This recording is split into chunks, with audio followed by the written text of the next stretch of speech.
Hoje é o dia do Sacani tirar várias dúvidas aqui no canal. A gente tá cheio de dúvidas, Sérgio. É mesmo? É. De verdade. Cada dia aparece uma coisa nova, é alguém que fala uma coisa diferente. Mas é porque é um tema, né, cara? É assim, né? Primeira coisa, já pra explicar, fazer um disclaimer já logo de começo, cara. A gente não sabe como que o universo começou. A gente a gente não sabe. E assim, é muito provavelmente, cara, nós nunca vamos nem saber como que o universo começou. Entendeu? Então, esse é o disclaimer já de cara. Porque muita gente fala assim, não, pô, os cientistas afirmam que foi desse jeito. Nenhum cientista afirma que foi de jeito nenhum, entendeu? O lance, como tudo, né, a gente tem evidências que apontam para determinadas linhas de pensamento, entendeu? É isso.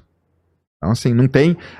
E é muito difícil. É igual assim, como que a Terra se formou? A gente tem uma ideia. Vamos começar pela origem da Terra. Como que ela se formou? Porque na questão, como você é geofísico, você tem a sua área é essa, né? Formação geológica. É isso aí. E a formação da Terra tem também a questão do tempo, correto? O tempo que ela demorou para se formar, claro. Além de como ela se formou. Você pode explicar pra gente, então? Cara, então assim, pra gente falar, vamos falar da Terra, como que a Terra se formou. Pra falar como que a Terra se formou, a gente tem que voltar um pouco no tempo. Que a gente tem que falar como que o Sol se formou. Porque a Terra depende da formação do Sol. Então, como que estrelas nascem no universo? Isso é uma grande questão também. A gente sabe até um certo ponto, tem coisas... O problema da astronomia e da astrofísica, da cosmologia, que são áreas distintas, isso é até legal da gente falar também. Quem trata da origem do universo, a gente dá um nome específico para essa galera. É a galera da cosmologia, entendeu? Então, cosmologia é a área dentro da astronomia que trata de como que o universo nasceu, como que ele evolui durante o tempo e como que ele vai morrer, se é que ele vai morrer um dia. Essa é a galera da cosmologia. A galera que cuida, por exemplo, do nascimento de estrela é a galera da astrofísica. É uma galera diferente, eles brigam entre eles até, pra você ter uma ideia, tá? Então é assim, a gente tem que remontar como que o Sol se formou. O Sol é uma estrela, e como que nasce uma estrela? Basicamente é o seguinte, você tem no universo nuvens gigantescas de poeira e gás. E é poeira mesmo, viu? Poeira mesmo. Então o pessoal já pegou poeira no espaço e levou no microscópio, parece muito com a poeira que a gente tem. Poeira e gás. Então essa nuvem está lá, quietinha. Ela não faz nada, ela está lá quieta no universo. Perto, astronomicamente falando, dessa nuvem, explode uma supernova. Tá? O que é uma supernova? É uma estrela muito grande que queima até o ferro. Quando ela queima o ferro, ela explode. Quando essa supernova explode, ela gera o que a gente chama de uma onda de choque. E essa onda de choque ela vem navegando pelo universo. Quando ela chega nessa nuvem de gás e poeira, ela agita esse gás e essa poeira. Quando ela agita isso, o gás e a poeira começam a se aglutinar, a formar nódulos ali, entendeu? É a mesma coisa, cara, que você estiver varrendo coisa na sua casa. Tem assim, ó, a poeira que tá aqui em cima da mesa, o que você costuma fazer? Você não junta um pouquinho aqui, um pouquinho ali e tal? É a mesma coisa no universo, entendeu? Passou essa onda de choque da supernova, você tem essas aglutinações. Tem aglutinações dessas que começam a crescer, porque ela começa a ser maior, começa a adquirir a tal da gravidade, a famosa gravidade, porque ela ganha massa, ela ganha densidade, ela começa a ficar maior, vai ficando maior, e ela nasce dessa maneira uma estrela, que a gente chama, tá? Ela nasce como uma protoestrela antes, tá? Essa estrela começa a adquirir cada vez mais massa, cada vez mais poeira e cada vez mais gás em volta dela. E é criado em torno, não são de todas, aí é um ponto importante falar, não são todas as estrelas que têm planeta, a gente acredita que a maioria tenha, mas não são todas que têm. Em volta da estrela cria um disco de poeira, a gente chama de disco protoplanetário. Aí é igualzinho um disco de vinil. Lembra do disco de vinil? Lembro. O disco de vinil tem o meio dele e tem aqueles sulcos, que é onde estão as músicas, não é? Onde a agulha corre. Certo. O disco protoplanetário, ele fica ali, de repente, nesse disco protoplanetário, você tem pedaços de poeira que são maior, que começam a aglutinar também. Sim.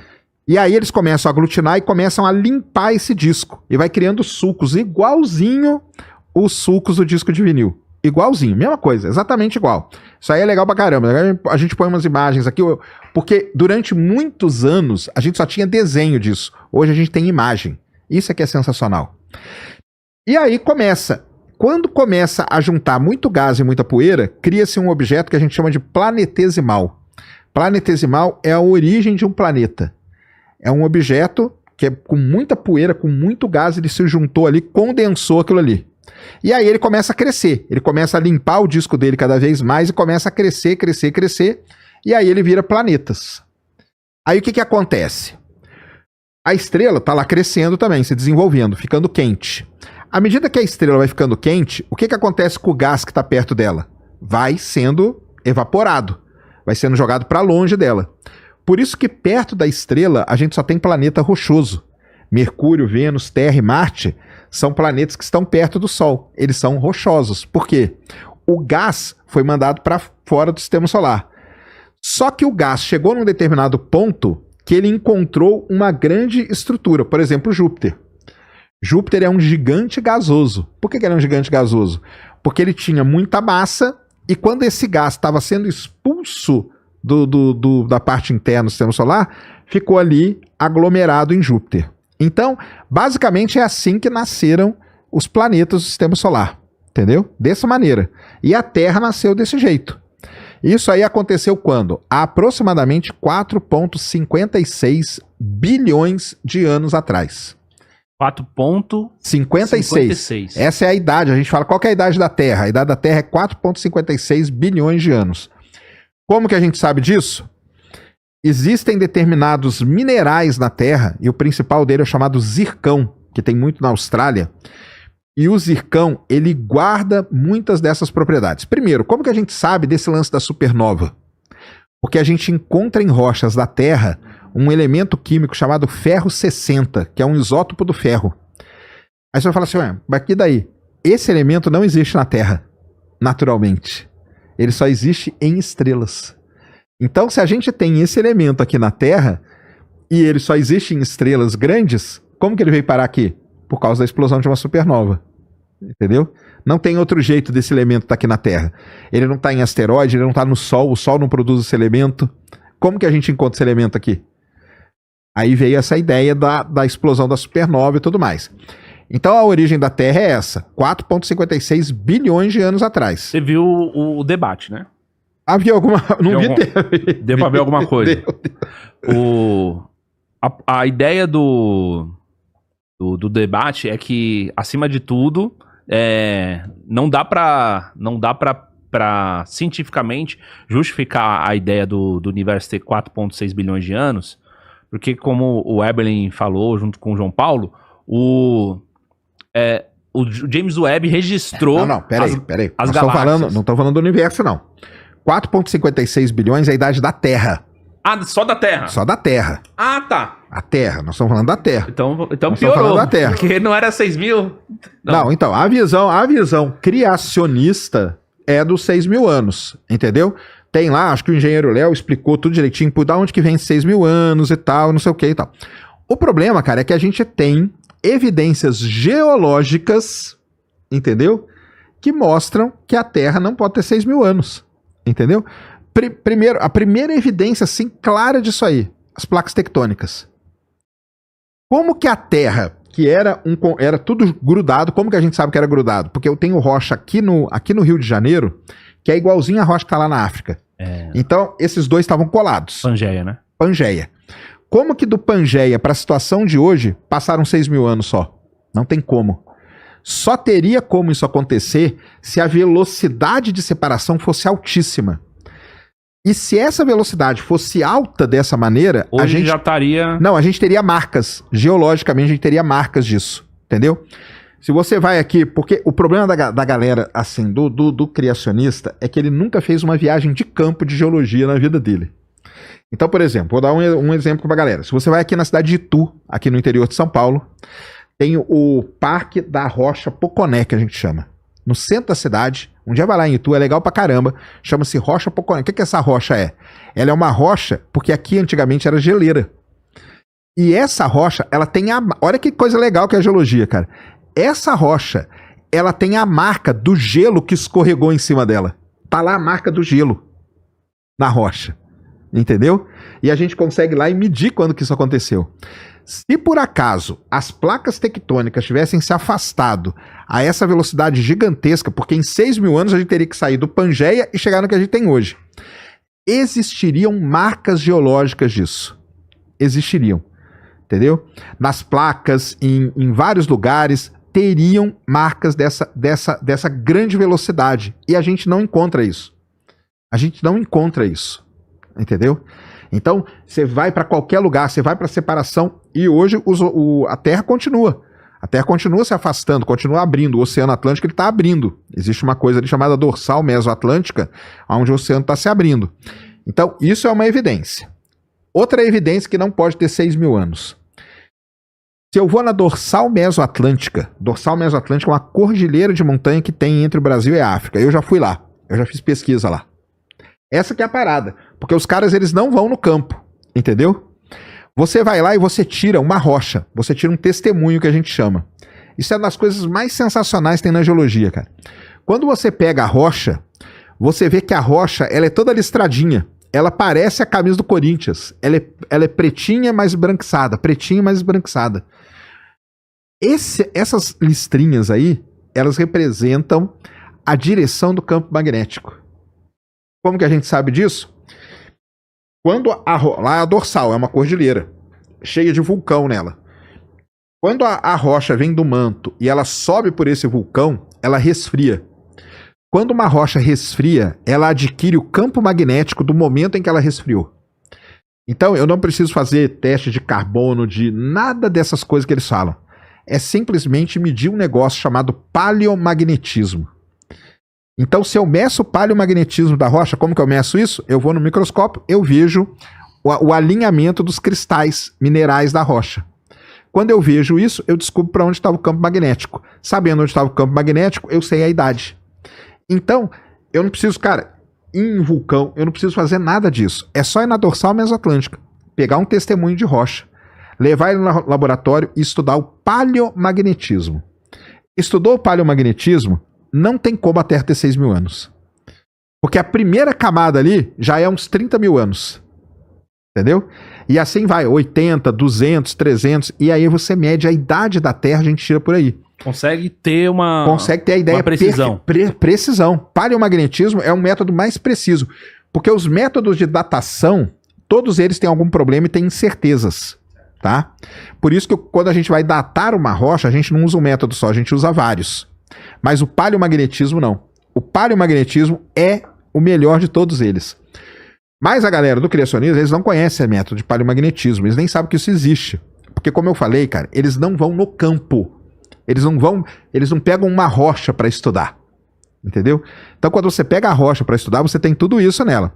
Então assim, é impossível, geologicamente falando, a Terra ter 6 mil anos. Mais evidência, vulcão. O vulcão? Vulcão. Você não pode falar que vulcão não existe. Certo? Tem erupção de vulcão. A melhor rocha do mundo para você fazer datação de idade é a rocha vulcânica. Porque ela é a rocha que vem lá do manto. Sim. E ela não sofre alteração. Ela congela, ela resfria, ela solidifica, como se estivesse congelando a rocha. Vai no vulcão, eles não vão em vulcão. Eles não vão. Vai num vulcão, por exemplo, eu tive no Etna já. O Etna tem vários derramamentos, níveis de derramamentos, que estão lá. Você pega uma rocha daquela e mede. Então tem, por exemplo, derramamento do Etna, que é de 40 mil anos atrás. Como que a Terra pode ter 6 mil anos? Então não tem 40 mil anos? 40 mil anos. E 40 mil anos não é nada, tá? Na geologia. 40 mil anos na geologia... Fala assim, mas, putz, realmente, para 4,6 não é nada. Bilhões, não é nada. Né? 40 mil anos não é nada. Por exemplo, você vai na cidade de Nápoles. Você vai na cidade de Nápoles. Tem os subterrâneos de Nápoles, que é toda rocha chamada de tufa. Tufa é uma rocha vulcânica amarelada. Lá, em Nápoles, tem lá registros de derramamento de 18 mil anos atrás. Então, como que a Terra pode ter 6 mil anos? Não tem como, do ponto de vista geológico, e com isso aí nem é inventar, não é nada, cara.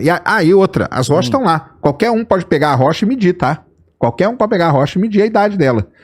Então, assim, do ponto de vista geológico, não tem como a Terra ter 6 mil anos, tá? o que o geólogo vai fazendo? Os geólogos vão estudando. Então, por exemplo, encontramos um vulcão, 10 mil anos, encontramos outra coisa, 50 mil anos, encontramos outra coisa, 200 mil anos, encontramos outra coisa. Você vai na Antártica, outro exemplo, por exemplo, você vai na Antártica, lá na Antártica você faz um furo no gelo e você puxa uma coluna de gelo. Aquela coluna de gelo, ela guarda como era a atmosfera da Terra em toda a sua existência. Ou desde onde você conseguiu furar. Se você furar 1 quilômetro, se furar 2 quilômetros, é quando você fura. Lá você tem, por exemplo, registros da atmosfera da Terra de 800 mil anos atrás. Então como que a Terra tem 6 mil anos? Então não é só, o pessoal fala assim, mas da geologia. Não é só do ponto de vista geológico, do ponto de vista atmosférico também. Entendeu? Então a gente tem evidências geológicas, atmosféricas, de que é impossível a Terra ter 6 mil anos. Não tem como isso acontecer, entendeu? Não tem como. Qual a evidência mais antiga que existe? A evidência mais antiga é desse mineral chamado zircão, e ele que dá essa idade pra gente da Terra, entendeu? Ele dá a idade ali perto de 4 ponto alguma coisa bilhões de anos. E aí o que a gente tem? A gente tem meteoritos. Meteoritos são rochas espaciais, asteroides, que caem na Terra e a gente consegue pegar aquela rocha. Quando a gente pega aquela rocha e leva no laboratório para medir a idade dela, dá 4,56 bilhões de anos. Entendeu? Então, se o sistema solar se formou há 4,56 bilhões de anos, se a gente conhece os processos que formaram o sistema solar, como que a Terra vai ter 6 mil anos? Não tem como. Entendeu? Geologicamente, do ponto de vista da análise atmosférica, não tem como o planeta Terra ter 6 mil anos, cara. Entendeu? Isso é impossível. Porque o engenheiro Léo, ele fica revoltado, né? Porque realmente é impossível, não tem como, cara. Entendeu? São muitas evidências. E nem, cara, tá, mas não tem 4,56. Mas pelo menos até 800 mil, a gente tem uma boa confirmação que são as colunas de gelo ali na Antártica com a atmosfera. Entendeu? Então, assim, 6 mil não pode ter. Se fosse 6 mil, teria muita coisa que teria acontecido muito rapidamente no planeta. Só que isso deixam marcas no planeta, entendeu? Essa que é a questão. O geólogo, ele já teria encontrado essas marcas, porque a gente encontra marca de muita coisa. A gente encontra marca de tsunami que aconteceu há milhares de anos atrás. A gente encontra cratera escondida, porque a Terra é difícil você encontrar cratera de impacto, certo? Mas, por exemplo, agora tem um pessoal estudando uma cratera de 13 mil anos, entendeu? Então, assim, não tem como a Terra ter 6 mil anos. É impossível, porque você tem evidências e não é de uma área só, são de diversas áreas. Isso que eu nem tô falando da parte da biologia, que aí eu não entendo. Mas só dessas áreas aí, a Terra já não teria 6 mil anos. Sabe o que